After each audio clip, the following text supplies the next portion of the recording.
Shalom Bapak Ibu, silakan duduk kembali. Apa kabarnya Bapak Ibu? Luar biasa, puji Tuhan. Ya, sore malam hari ini kita sama-sama belajar firman Tuhan. Ya, pernahkah Bapak Ibu mengalami yang rasanya kejenuhan, saudara? Pernah enggak mengalami kejenuhan? Hidup itu seperti rutinitas, seperti ibadah jalan di tempat. Pernah enggak Bapak Ibu ya? Rasa seperti kok biasa-biasa aja ya. Saya pernah mengalami beberapa bulan yang lalu. Beberapa bulan yang lalu kami pernah mengalami yang rasanya pekerjaan, pelayanan, apapun yang kami lakukan rasa itu seperti berhenti di tempat. Seperti tidak ada kemajuan, seperti terasa seperti rutinitas. Waktu itu saya merasa kok rasanya seperti ini ya, tidak ada kemajuan sama sekali. Ya, saya belajar setelah itu saya merasakan saya mengalami yang namanya stagnasi. Ya, memang ada kalanya hidup kita ini mengalami stagnasi, tidak ada perkembangan sama sekali. Ya, bagi beberapa orang stagnasi itu bisa berupa masalah yang tidak kunjung selesai. Ya, karier atau pekerjaan yang begitu-begitu saja, usaha tidak maju seperti jalan di tempat. Ya, kondisi keuangan yang tidak kunjung membaik. Dalam pelayanan stagnasi bisa berbentuk ketiadaan perkembangan seperti rutinitas.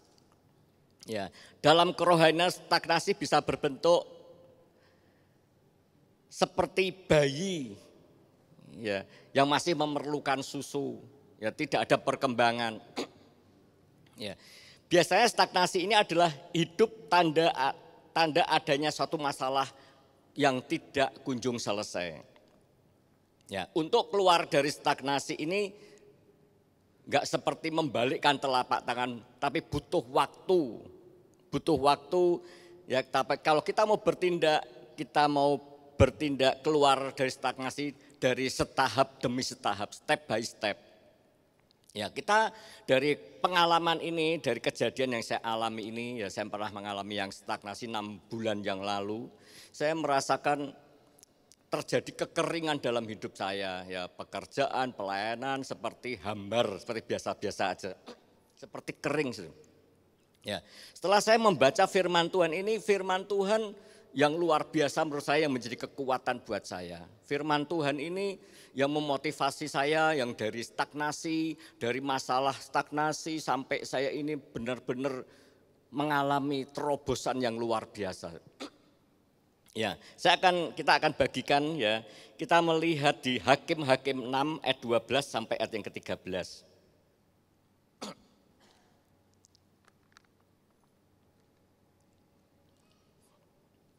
Hakim-Hakim 6 ayat 12 sampai ayat yang ke-13. Saya akan bacakan.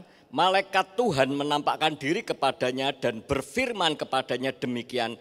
Tuhan menyertai engkau ya pahlawan yang gagah berani. Ayat yang ke-13, jawab Gideon kepadanya, Tuanku, jika Tuhan menyertai kami, mengapa semuanya ini menimpa kami? Di manakah segala perbuatan-perbuatannya yang ajaib yang diceritakan oleh nenek moyang kami kepada kami? Ketika mereka berkata, bukankah Tuhan telah menuntun kita keluar dari Mesir? Tetapi sekarang Tuhan membuang kami dan menyerahkan kami ke dalam cengkeraman orang Midian.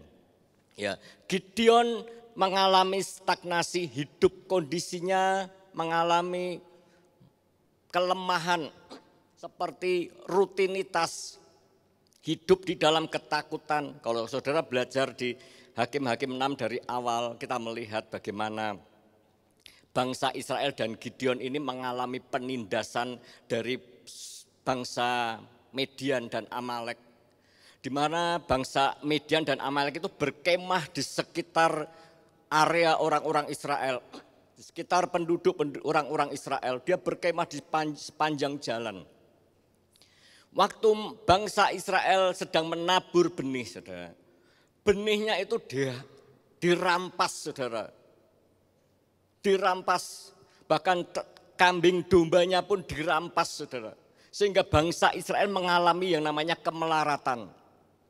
Hidup dalam kemiskinan, tidak punya apa-apa.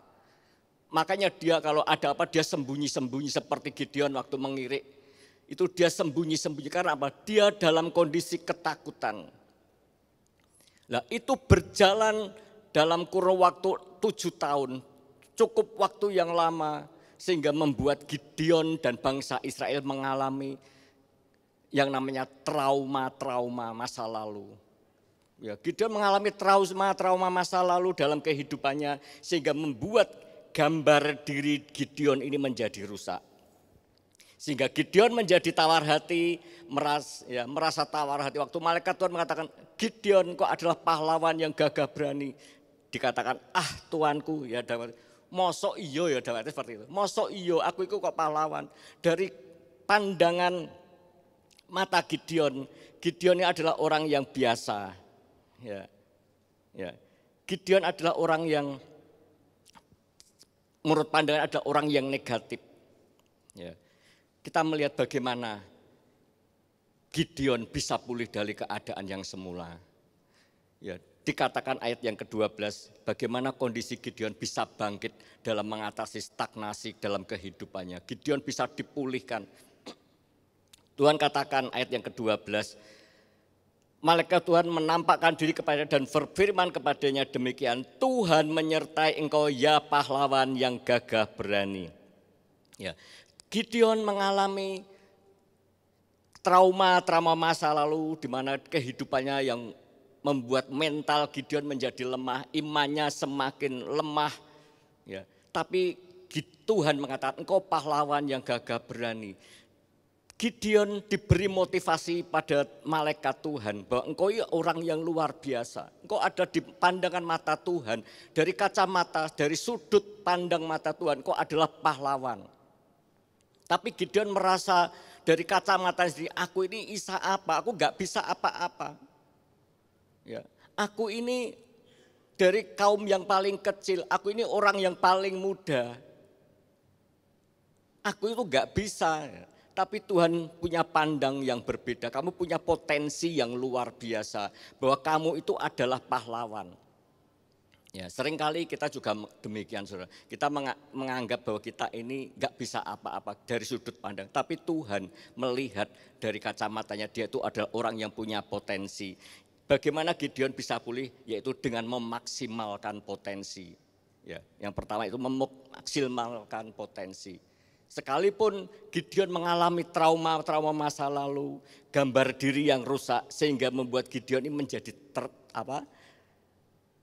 tawar hati. Menjadi tawar hati sehingga perkataan malaikat itu seperti mustahil.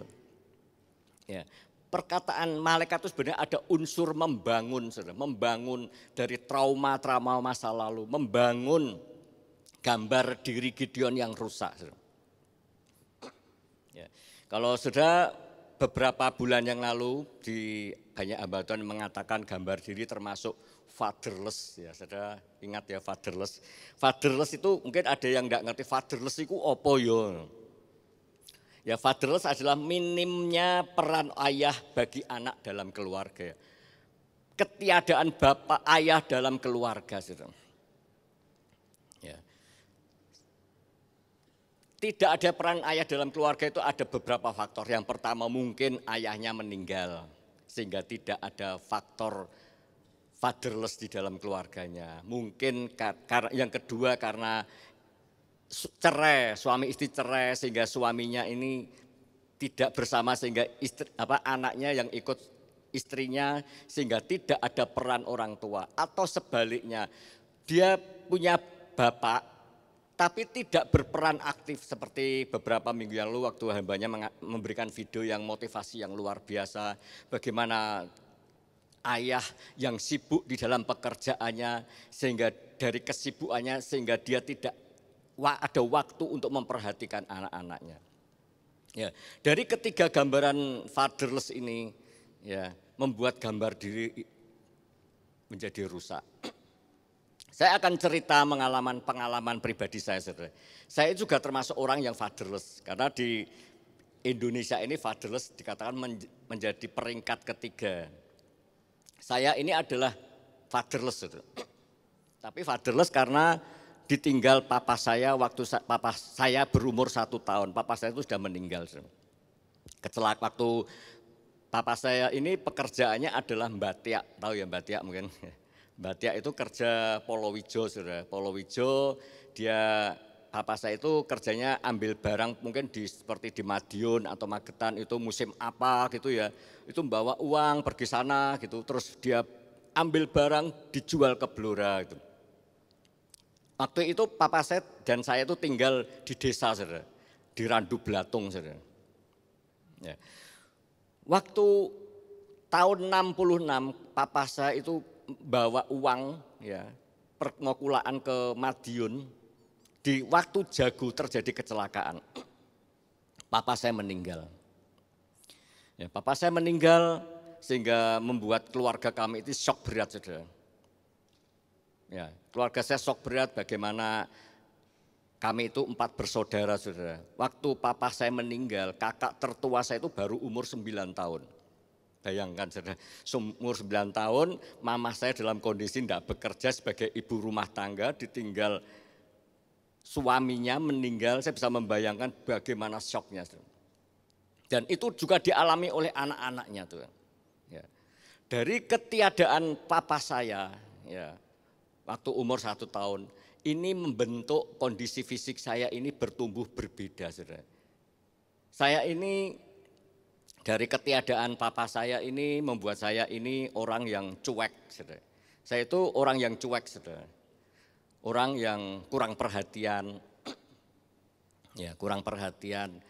Apalagi kalau disuruh apa gitu membuat tantangan atau apa itu saya orang yang nggak punya keberanian untuk menghadapi tantangan. Satu saat waktu saya ingat betul waktu saya masih SMA, saudara. SMA itu ada pelajaran PMP ya, PMP itu ada gurunya itu yang mengajarkan saya. Dia katakan besok minggu depan ada pidato loh, 5 menit aja. Walah, begitu ada pidato 5 menit, saudara. Saya itu shock, saudara. Karena apa? Nama saya itu A, saudara. Mesti kalau dipanggil lebih dulu, saudara. Paling enggak 1, 2, 3, 4 mesti kebagian dulu. Besok kalau ditunjuk pasti saya kebagian. Saya itu begitu ditunjuk itu shock berat, saudara. Saya shock berat. Bagaimana ya cara supaya saya ini tidak khotbah ya, tidak pidato di sekolahan ya. Nanti nek pikiran macam-macam nanti nek ditertawain teman saya bagaimana, pikiran saya ini mikir macam-macam. Nanti nek nggak bisa ditertawakan teman-teman saya jadi bahan gojekan ya. Saya itu malu sendiri, saya nggak berani untuk menghadap. Akhirnya apa? Saya punya ide, sudah.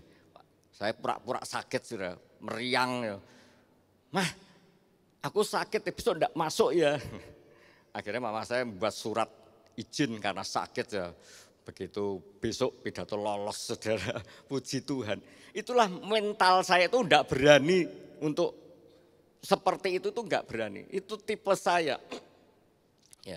Saya juga kurang perhatian, kurang cuek terhadap sesuatu itu cuek, saudara. Ya, satu saat juga ada cerita lagi, saudara. Saya waktu anak saya yang pertama itu baru umur 4 tahun, saudara. Waktu anak saya umur 4 tahun, itu waktu doa malam mesti saya ajak, saudara.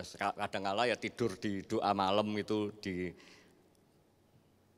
karpet gitu ya.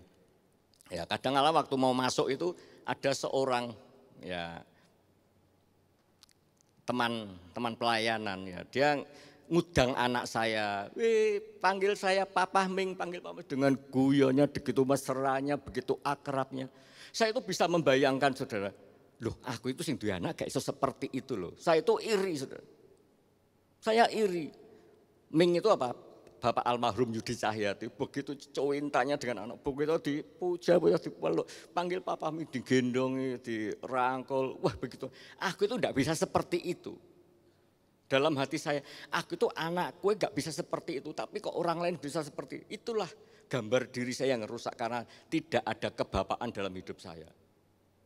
Saya tidak ada potensi apapun, apalagi berkhotbah, tidak ada pikiran seperti itu, saudara.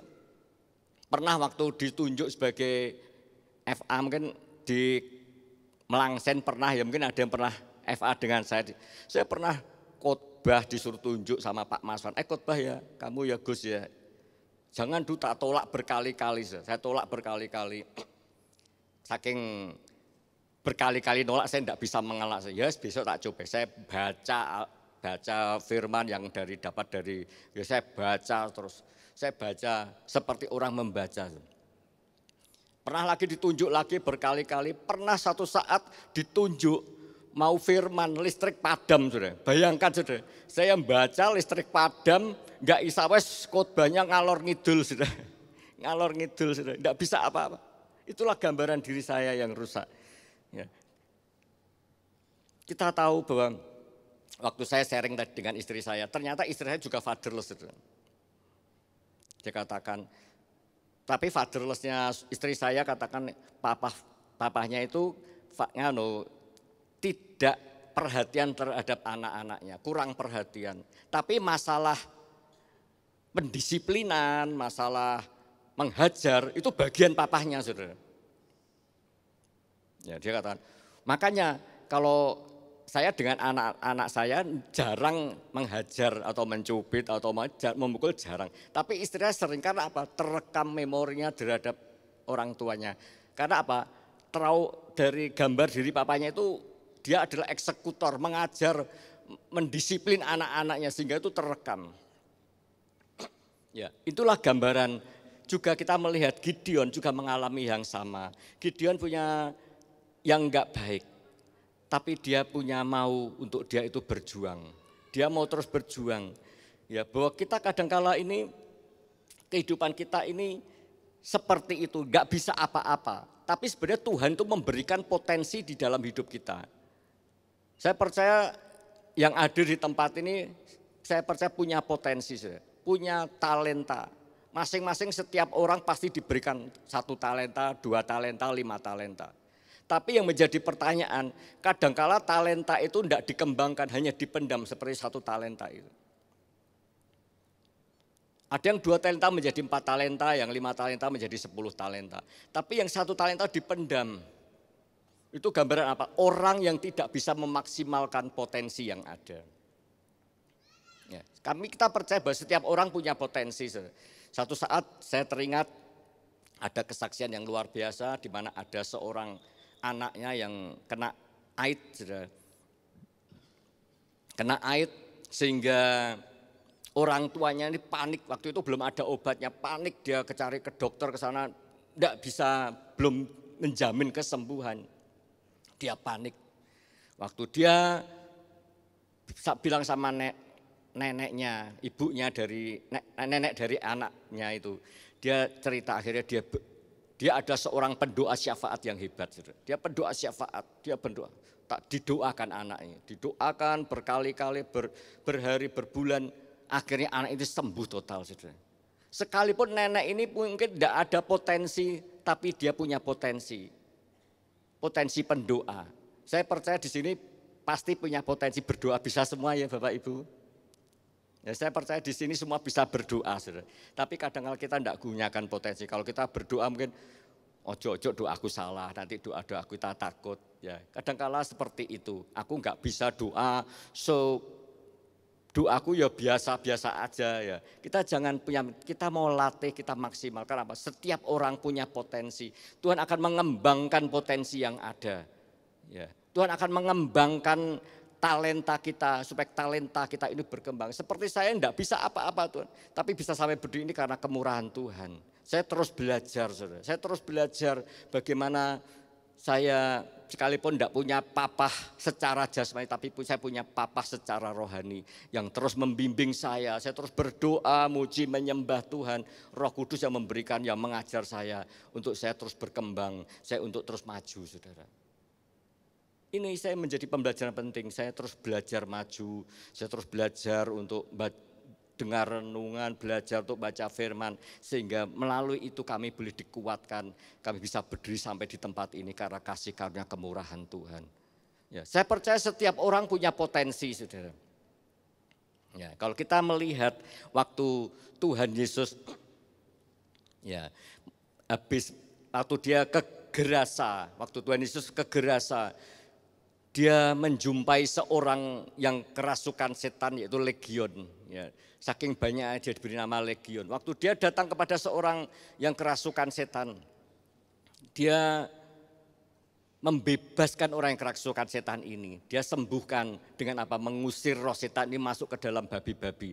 Dia sekalipun orang ini menurut ukuran kita ini tidak berharga. Tidak berguna, saudara. Karena apa? Orang yang Gerasa ini adalah orang yang hidup di dalam kuburan, dirantai, ya, hidup diasingkan, dibuang. Tapi di pandangan Tuhan, orang ini menjadi orang yang berharga, saudara.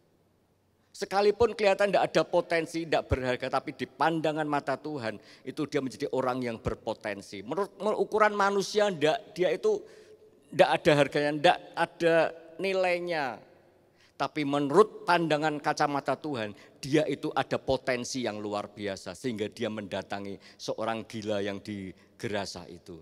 Tapi kita melihat, waktu mereka disembuhkan, ya kita baca di ayat yang ke-39, Lukas 8 ayat 39. Pulanglah ke rumahmu dan ceritakanlah segala sesuatu yang telah diperbuat Allah atasmu.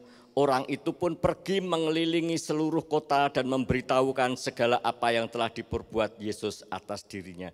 Kita melihat sekalipun menurut kacamata kita dia itu tidak berharga. Tapi menurut kacamata Tuhan dia itu berharga. Sekalipun dia itu orang gila, tapi itu dia itu berharga. Dikatakan dia memberitakan Injil ke daerah-daerah sehingga banyak orang dimenangkan bagi Tuhan. Dia menjadi penginjil yang hebat sekalipun dia ini mantan orang gila. Tapi dipakai Tuhan dengan luar biasa. Saya percaya Bapak Ibu dan kita semua, saya itu juga diawali dari yang tidak bisa apa-apa.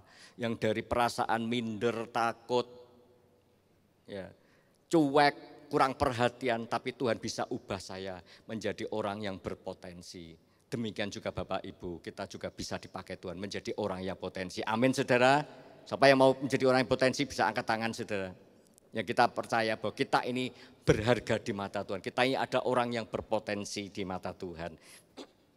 Yang kedua saudara, yang pertama tadi katakan bagaimana cara Gideon dipulihkan yaitu dengan maksimalkan potensi. Yang kedua yaitu membangun hubungan intim dengan Tuhan. Ayat 24 dan 25, Hakim-Hakim 6 ayat 24 dan 25.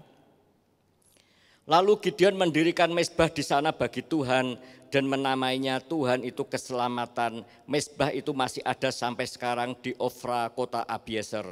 Ayat 25, pada malam itu juga Tuhan berfirman kepadanya, ambillah seekor lembu jantan kepunyaan ayahmu, yakni lembu jantan yang kedua berumur 7 tahun. Runtuhkanlah mezbah Baal kepunyaan ayahmu dan tebanglah tiang berhala di dekatnya. Waktu Gideon membangun mezbah bagi Tuhan. Mezbah berbicara apa? Mezbah yaitu berbicara hubungan pribadi dengan Tuhan. Ya, membangun hubungan yang intim dengan Tuhan. Waktu Gideon membangun mezbah, waktu dia membangun hubungan intim dengan Tuhan, Tuhan berbicara kepada Gideon. Ya, itu pentingnya membangun hubungan intim dengan Tuhan. Apabila kita membangun hubungan intim dengan Tuhan dengan sungguh-sungguh dan konsisten, maka kita akan diberi kepekaan dan untuk mendengar dan mengerti kehendak Tuhan. Waktu kita membangun pujian penyembahan, sekali lagi dikatakan yaitu kalau kita melakukan secara sungguh-sungguh dan konsisten, maka kita akan diberikan kepekaan untuk mendengar dan mengerti kehendak Tuhan. Waktu Gideon menaikkan pujian penyembahan di hadapan Tuhan, dia diberikan kepekaan. Apa yang menjadi dosa bangsa Israel, Tuhan bukakan. Dosa-dosa bangsa Israel, dia bukakan adanya penyembahan berhala. Ya kalau saudara baca di Hakim-Hakim, setelah kematian Gideon, setelah kematian Yosua, terjadi yang namanya krisis kepemimpinan. Terjadi krisis kepemimpinan sehingga bangsa Israel ini dari hakim-hakim menyembah berhala. Berkali-kali bangsa Israel mengalami yang sama, dijajah orang lain karena menyembah berhala. Diberikan bangsa Israel kepada negara bangsa untuk dijajah dan tetap melakukan berkali-kali sampai 4 kali. Dia dengan apa? Menyembah berhala. Kita melihat bagaimana seriusnya orang yang menyembah berhala itu membuat kekejian di mata Tuhan. Orang yang menyembah berhala itu membuat Tuhan ini pencemburu dikatakan. Ya mungkin Bapak Ibu mengatakan, aku tidak seperti orang tuanya Gideon. Ya dikatakan bahwa Gideon merubuhkan Baal, itu punyanya siapa? Punyanya ayahnya sendiri. Ayahnya Gideon adalah penyembah berhala, disuruh menghancurkan Gideon.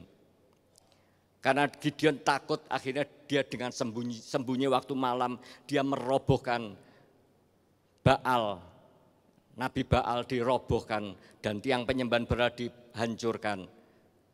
Dan kita melihat itu yang dilakukan karena itu apa? Itu membuat kekejian di mata Tuhan.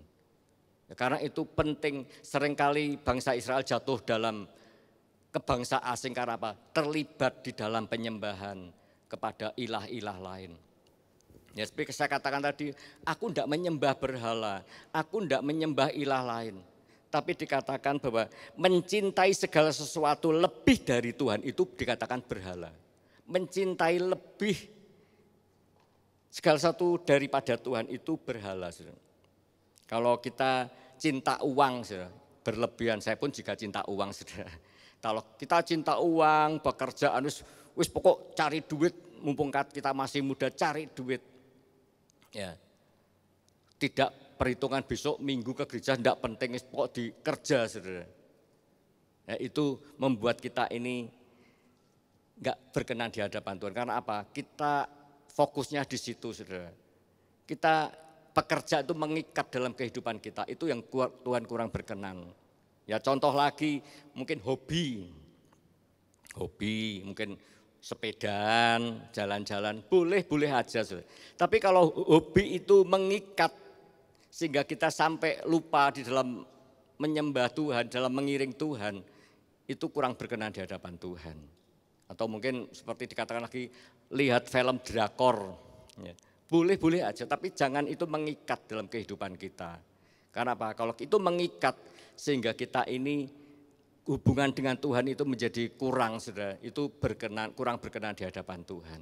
Ya, kita mau belajar bagaimana, karena waktu kita menghadapi seperti itu Tuhan sedang melatih kita untuk membangun hubungan yang intim dengan Tuhan. Supaya Tuhan mengingatkan masalah-masa lalu, dosa-dosa masa lalu.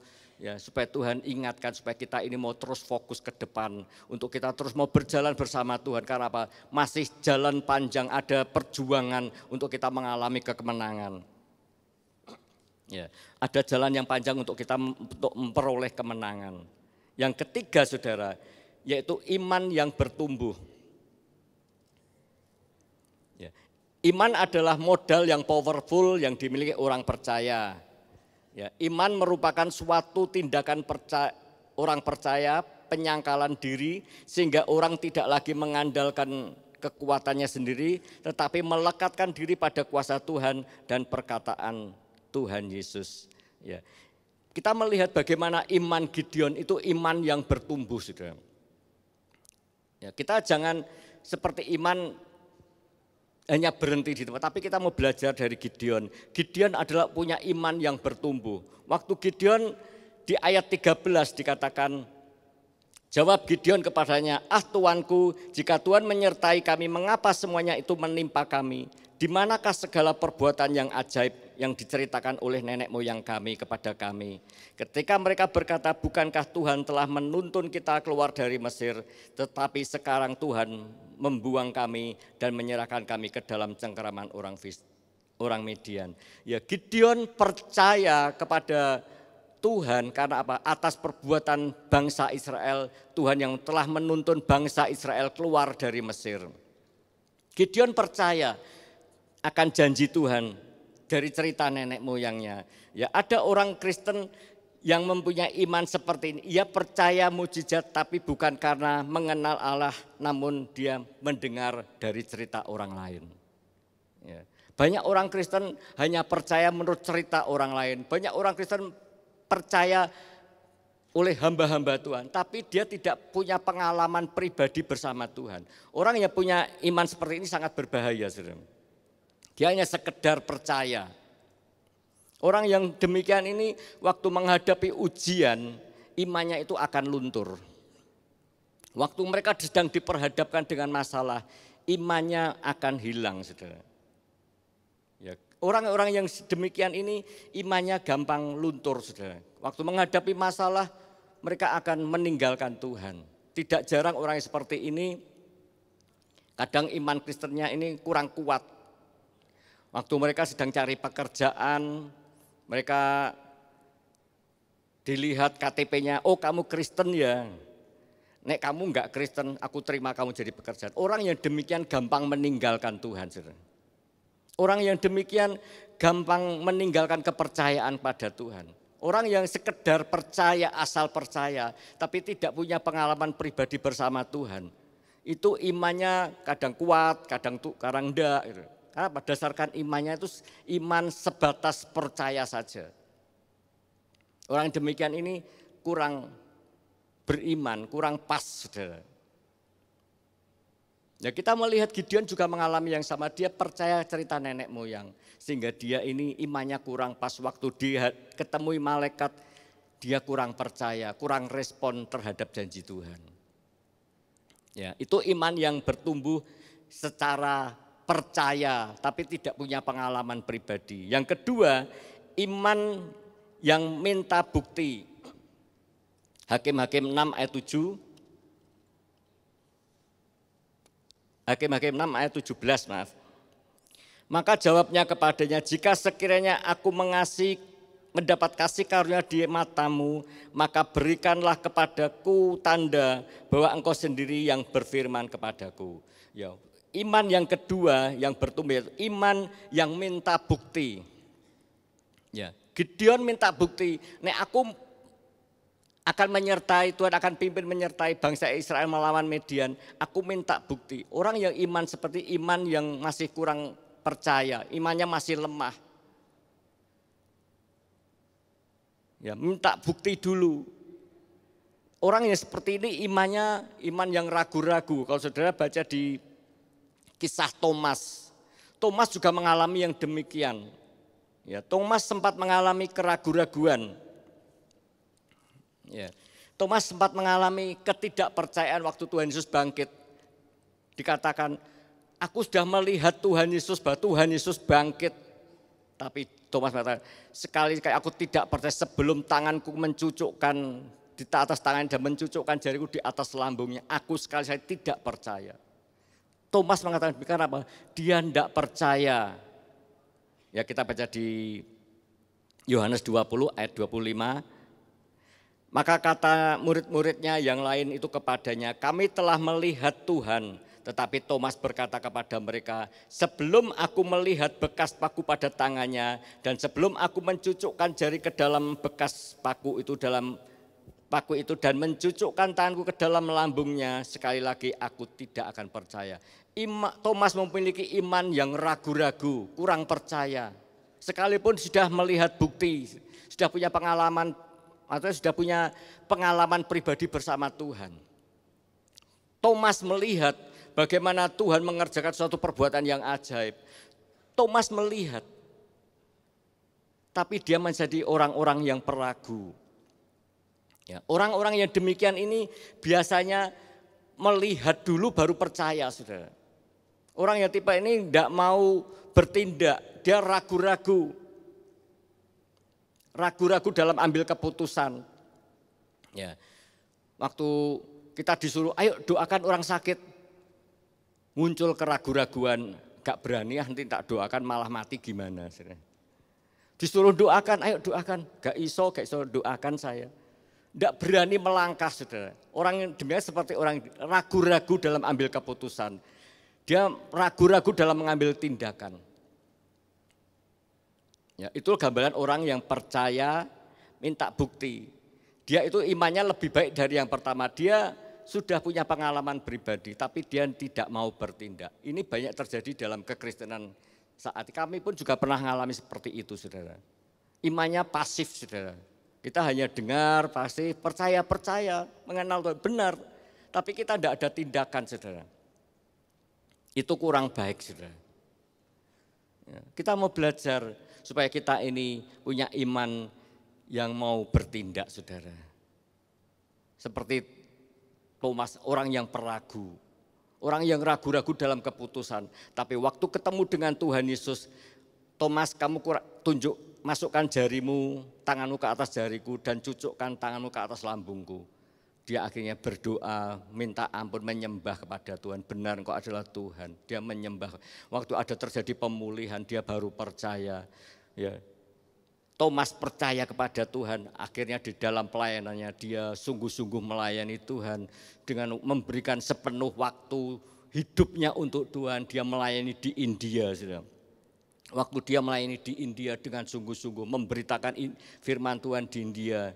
Bahkan tahun 72 dia ini mengalami, dia banyak mempertobatkan Brahmana di orang India, suku ya.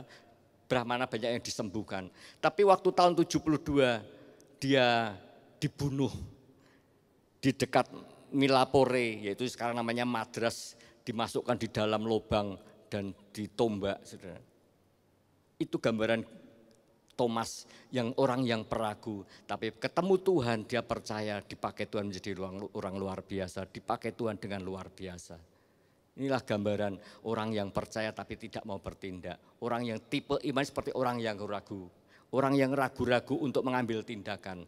Kita jangan puas berhenti sampai di sini, tapi kita mau terus berjuang untuk maju. Untuk punya iman yang lebih sungguh-sungguh, saudara. Yang ketiga, saudara, iman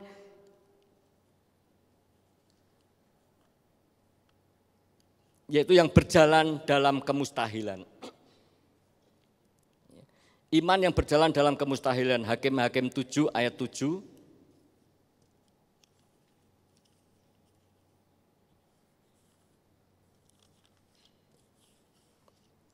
Lalu berfirmanlah Tuhan kepada Gideon, dengan ke-300 orang yang menghirup akan kuselamatkan kamu. Aku akan menyerahkan orang Midian ke dalam tangannya, tetapi yang lain dari rakyat itu semuanya boleh pergi masing-masing ke tempat kediamannya.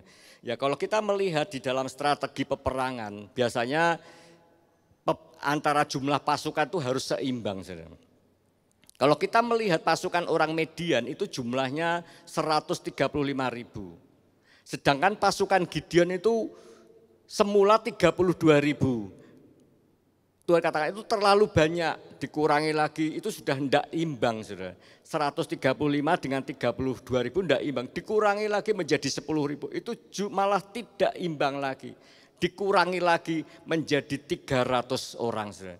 Bayangkan 135.000 dengan 300 orang itu mustahil, saudara. Ibarat orang itu mengalahkan satu orang itu harus mengalahkan 450 orang. Ya, tapi kalau Tuhan menyertai, jumlahlah tidaklah terlalu penting. Apapun yang dipunyai itu tidaklah terlalu penting. Kalau kita melihat ya ayat-ayat berikutnya, bahkan persenjataannya bukan persenjataan yang berat. Persenjataannya itu hanya apa saudara? Sangkakala, gayung, dan obor, saudara. Bayangkan dengan pasukan orang Midian tidak ada apa. Tapi bagi Tuhan segala sesuatu yang mustahil itu menjadi tidak mustahil. Jelas pasukannya juga kalah banyak, cuma 300 orang.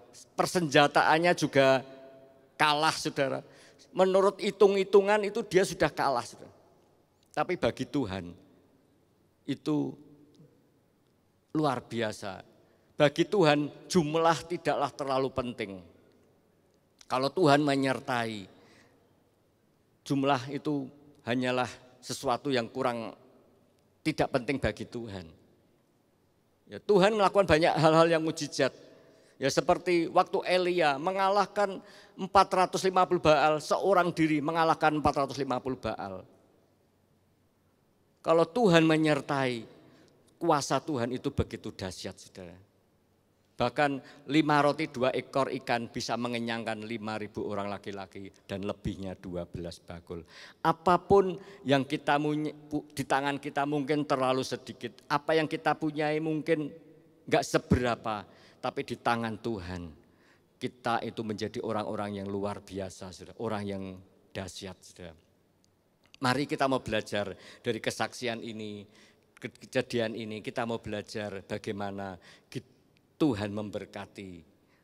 Tuhan berjalan iman, yang pertama tadi katakan berjalan iman di dalam hanya percaya.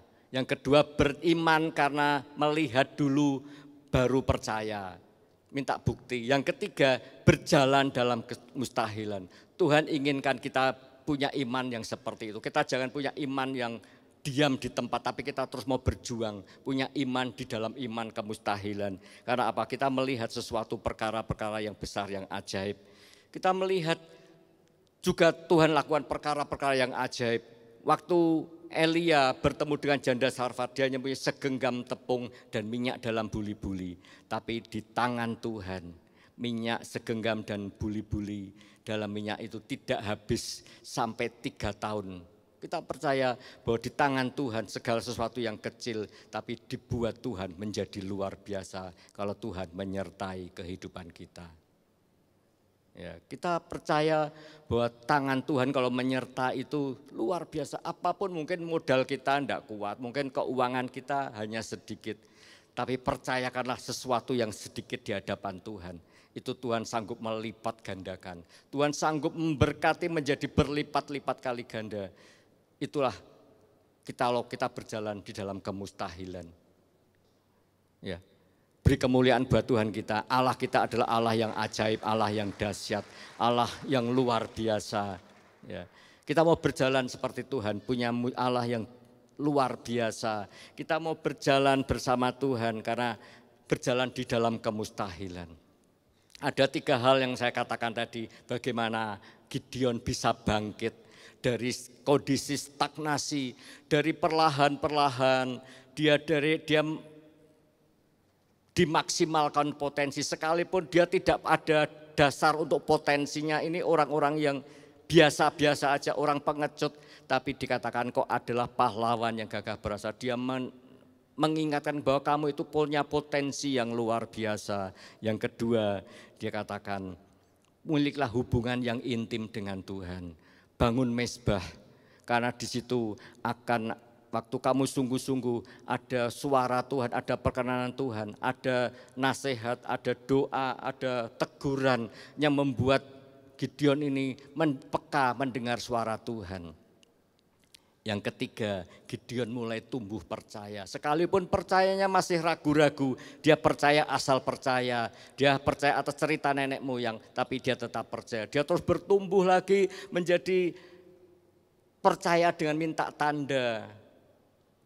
Akhirnya Tuhan memberikan tanda. Dan yang ketiga, dia berjalan di dalam kemustahilan.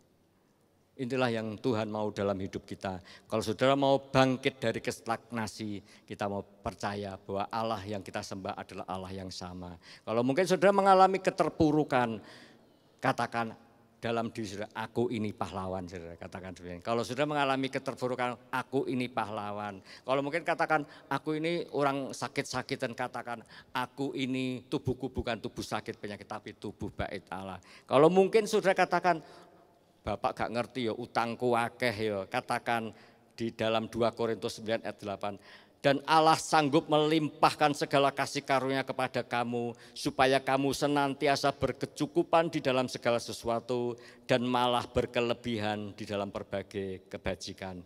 Ulangan 15 ayat 6, apabila Tuhan Allahmu memberkati engkau seperti yang dijanjikannya kepadamu, maka engkau akan memberi pinjaman kepada banyak bangsa, tetapi engkau sendiri tidak akan meminta pinjaman. Engkau akan menguasai banyak bangsa, tapi mereka tidak akan menguasai engkau. Kalau sudah mengalami demikian, mengalami keterpurukan ekonomi, katakan firman Tuhan tadi.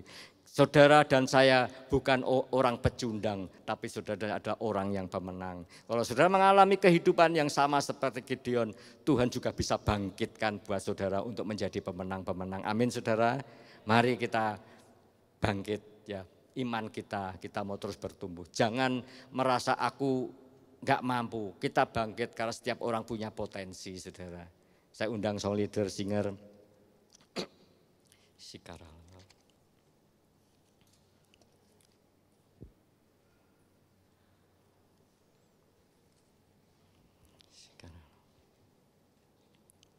Imani firman Tuhan pada malam hari ini, kita percaya bahwa kita punya Allah yang besar, Allah yang ajaib. Engkaulah sumber pengharapan pengharapanku. Tidak ada yang mustahil dan tidak ada yang sukar bagi orang yang percaya kepada Tuhan.